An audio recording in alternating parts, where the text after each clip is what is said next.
Hello सम्पूर्णलाई स्वागत छ हाम्रो स्टुडेन्ट क्रस नेपाल च्यानलमा। आज हामी कक्षा 8 को पाठ 5 को जीवन प्रक्रिया पाठको अभ्यास लिएर आएका छौँ। ढिला नगरी सरस्वती अभ्यास सुरु गरौँ।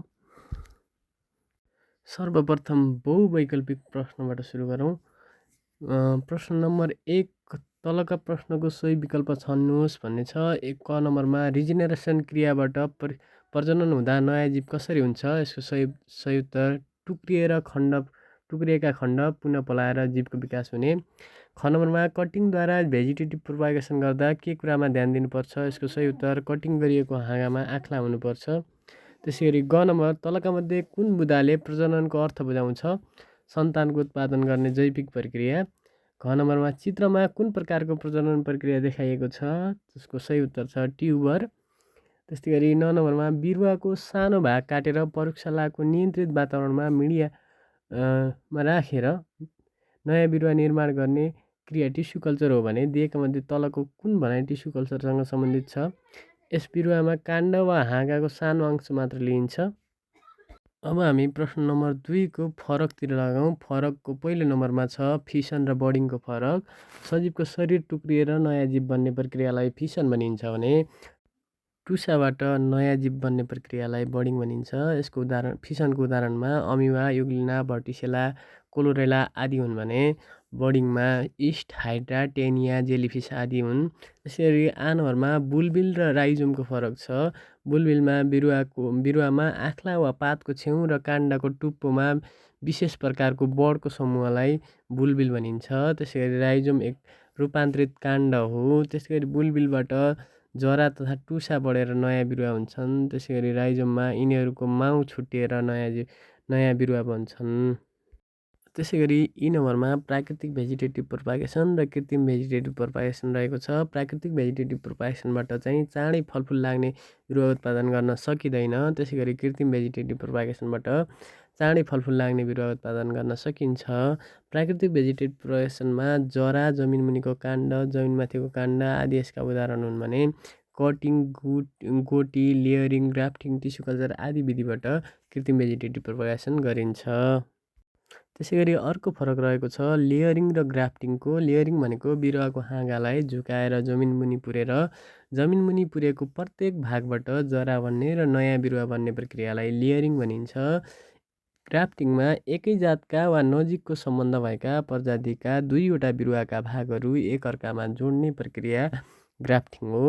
लेयरिङ कागती, जस्मिन, अङ्गुर जस्ता बिरुवामा गरिन्छ भने ग्राफ्टिङ आँप, लिची, सुन्तला जस्ता बिरुवाहरूमा ग्राफ्टिङ गरिन्छ। त्यसै गरी 3 नम्बरमा कारण दिनुहोस् भन्ने छ। यसको क नम्बरमा अमैथुनिक प्रजननमा भाले र पोथीको आवश्यकता हुँदैन किन भन्ने छ। यसको कारण अमैथुनिक प्रजननमा एउटै मातृजीवबाट निषेचन बिना नयाँ जीव बन्ने भएकाले भाले र पोथी दुवैको आवश्यकता पर्दैन।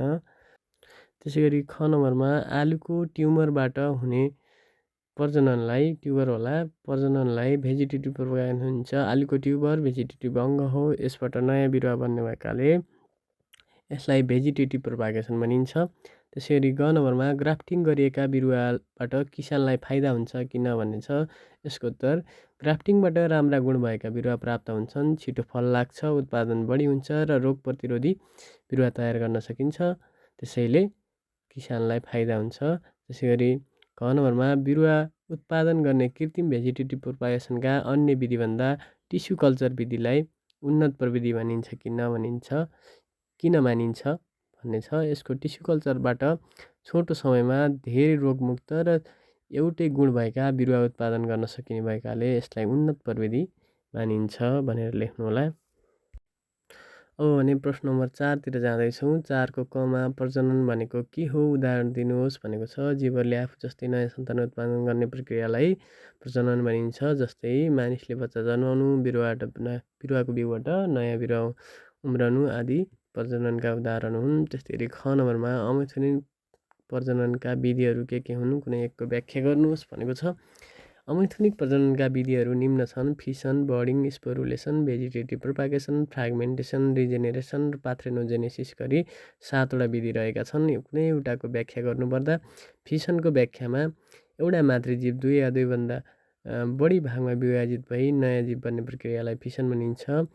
अमिबा, पारामेसियम जस्ता जीवले फिसनबाट प्रजनन गर्ने गर्छन्। त्यसै गरी ग नम्बरमा हाइड्रामा हुने बर्डिङ प्रक्रियालाई चित्रसहित वर्णन गर्नुहोला भनेको छ। यसमा चित्र चाहिँ हाम्रो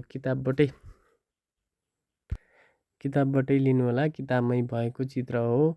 यसलाई राम्ररी बनाउनु होला। त्यसै गरी क नम्बरमा भेजिटेटिभ प्रोपागेसनका विधिलाई चार्टबाट देखाउनुहोस् भनेको छ। यो चार्ट चाहिँ किताबबाटै लिनु होला, किताबमै छ। यसलाई राम्रोसँग हेरेर प्र्याक्टिस गर्नुहोला। त्यसै गरी अर्को प्रश्नतिर लागौँ। प्रश्न नम्बर ईमा बुलबिल कस्तो प्रकारको प्रजनन अङ्ग हो उदाहरण दिनुहोस्। केही बिरुवामा आँख्ला वा पातको छेउ र काण्डको टुप्पोमा विशेष प्रकारको बडको समूह हुन्छ जसलाई बुलबिल भनिन्छ। भुइँकटर, लसुन, प्याज जस्ता बिरुवामा बुलबिलबाट प्रजनन हुन्छ। हामीले त्यहाँ चित्रसहित देखाएका छौँ। त्यसै गरी च नम्बरमा ग्राफ्टिङमा स्टक र साइन भनेको के हो? ग्राफ्टिङ गर्ने प्रक्रिया उल्लेख गर्दै यसको फाइदा लेख्नुहोस्। स्टक भनेको जरा प्रणाली भएको तल्लो बिरुवा हो भने साइन भनेको काण्ड प्रणाली भएको माथिल्लो हाँगा वा कलमी भाग हो। ग्राफ्टिङ गर्ने प्रक्रिया उपयुक्त स्टक र साइन छनौट गर्ने, दुवै मिल्ने गरी काट्ने, साइनलाई स्टकमा जोड्ने, टेप वा कपडाले कसिलो गरी बाँध्ने, केही समयपछि दुवै भागमा जोडिएर नयाँ बिरुवा बन्छ भनेर चित्रसहित देखाइएको छ। ग्राफ्टिङका फाइदाहरू: छिटो फल लाग्छ, राम्रो गुण भएको बिरुवा विकास हुन्छ, उत्पादन बढ्छ, रोग प्रतिरोधी बिरुवा तयार गर्न सकिन्छ। त्यसैगरी अर्को प्रश्नतिर लागौँ। भेजिटेटिभ प्रोपागेसनका विधि र उदाहरणहरू लेख्नुहोस् भनेको छ। प्रश्न 6मा लेयरिङ भनेको के हो उदाहरण दिँदै यसको विधिहरूको चित्र बनाउनुहोस् भनेको छ। बिरुवाको हाँगालाई नछुट्याई माटोमा गाडेर जरा उमारेपछि काटेर नयाँ बिरुवा बनाउने विधिलाई लेयरिङ भनिन्छ। चमेली, अङ्गुर, लिचीलाई चाहिँ लेयरिङ गरिन्छ। यसको हाँगालाई जमिन मुनि गाडेपछि त्यसको हाँगाबाट नयाँ जरा पलाउँछ अनि त्यो पलाएको जरालाई काटेर हामीले नयाँ बिरुवा अर्को ठाउँ लगेर रोपेर नयाँ बिरुवा बनाउन सक्छौँ। त्यसै गरी ज नम्बरमा दिएका सजीवमा हुने प्रजनन विधिको नाम लेख्नुहोस् भनेको छ। सजीवको नाम एकतिर छ, प्रजनन विधि अर्कोतिर राखिएको छ। इस्ट बर्डिङबाट प्रजनन हुन्छ। पारामेसियम फिसनबाट, भुइँकटर पाथेरोजेनेसिस, केरा जमिन मुनिको काण्ड या सकरबाट, प्लानेरिया रिजेनेरेसनबाट, बेगोनिया पातबाट, अनि अदुवा जमिन मुनिको काण्ड वा राइजोमबाट, प्याज बुलबिल, अनि उखु चाहिँ कटिङबाट, स्पाइरोगाइरा चाहिँ फ्र्यागमेन्टेसनबाट प्रजनन गर्ने गरिन्छ। त्यसै गरी अर्को प्रश्नतिर लागौँ। लास्ट अन्तिम प्रश्न 6 नम्बर प्राकृतिक भेजिटेटिभ प्रोपागेसन भन्दा कृत्रिम भेजिटेटिभ प्रोपागेसन बढी महत्त्वपूर्ण र फाइदाजनक हुन्छ। यस भनाइलाई तुलनात्मक रूपमा स्पष्ट पार्नुहोस् भनेको छ। तुलना गर्नको लागि दुईवटा प्राकृतिक भेजिटेटिभ प्रोपागेसन र कृत्रिम भेजिटेटिभ प्रोपागेसनको दुईवटा तालिका बनाउनुहोस्। छेउमा एउटा तालिकामा तुलना गर्नुहोस्। प्राकृतिक भेजिटेटिभ प्रोपागेसन प्राकृतिक रूपमै हुन्छ भने कृत्रिम भेजिटेटिभ प्रोपागेसन मानिसद्वारा गरिन्छ। यसलाई प्राकृतिक भेजिटेटिभ नियन्त्रण गर्न कठिन हुन्छ भने कृत्रिम भेजिटेटिभ प्रोपागेसन आवश्यक गुण भएका बिरुवामा उत्पादन गर्न सकिन्छ। प्राकृतिक भेजिटेटिभ प्रोपागेसन उत्पादन सीमित हुन्छ भने कृत्रिम भेजिटेटिभ प्रोपागेसनको छोटो समयमा धेरै बिरुवा उत्पादन गर्न सकिन्छ। प्राकृतिक भेजिटेटिभ प्रोपागेसनलाई गुणस्तर सुधार गर्न कठिन हुन्छ। त्यसै गरी कृत्रिम भेजिटेटिभ प्रोपागेसन राम्रो गुण र छिटो फल लाग्ने र रोगमुक्त बिरुवाहरू उत्पादन गर्न सकिन्छ गरेर यसको आज यो अभ्यासको यो अन्तिम प्रश्न हो। हामी यो पाठको पहिलो खण्ड मात्र यो भिडियोमा राखेको छौँ। दोस्रो खण्ड र तेस्रो खण्डको भिडियो हामी आउने दिनमा लगत्तै राख्नेछौँ। भिडियो कस्तो लाग्यो? हाम्रो मेहनतलाई एक लाइक गरिदिनु होला। केही त्रुटिहरू भएको भए पनि कमेन्ट गरिदिनु होला। हामी कक्षा 8, 9, 10को विज्ञान, गणित, ओपिटी म्याथको भिडियो लिएर आइराख्नेछौँ। कृपया student cross Nepal channel subscribe गरिदिनु होला र आफ्ना साथीहरूलाई पनि भिडियो सेयर गरिदिनु होला। धन्यवाद। फेरि भेटौँला। Tata bye, see you soon.